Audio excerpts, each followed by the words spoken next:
Lost and Found, written and illustrated by Oliver Jeffers. Once there was a boy, and one day he found a penguin at his door. The boy didn't know where it had come from, but it began to follow him everywhere. The penguin looked sad, and the boy thought it must be lost.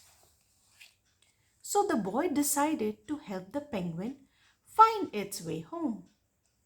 He checked in the Lost and Found office, but no one was missing a penguin. He asked some birds if they knew where the penguin came from, but they ignored him. Some birds are like that. The boy asked his duck, but the duck floated away. He didn't know. That night, the boy couldn't sleep for disappointment. He wanted to help the penguin, but he didn't know how. The next morning, he discovered that penguins came from the South Pole. But how could he get there? He ran down to the harbor and asked a big ship to take them to the South Pole.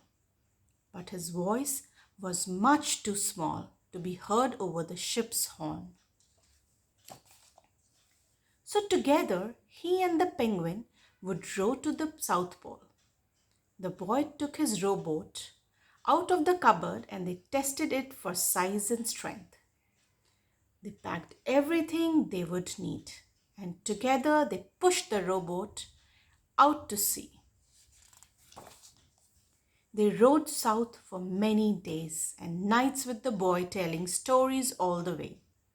The penguin listened to everything that the boy said.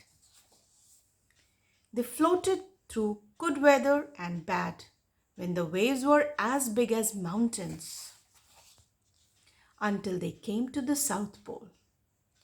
The boy was delighted, but the penguin said nothing. Suddenly it looked sad again, and the boy helped it out of the boat. The boy said goodbye and floated away. But as he looked back, the penguin looked sadder than ever. It felt strange to be on his own, and the more he thought, the more he realized he was making a big mistake. The penguin wasn't lost. He was just lonely. Quickly he turned the boat around and headed back to the South Pole as fast as he could. At last he reached the pole again. But where was the penguin?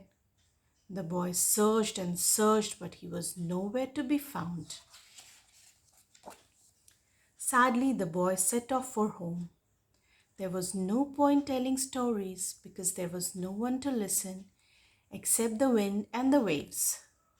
But then the boy saw something in the water ahead of him. Closer and closer he got until he could see the penguin.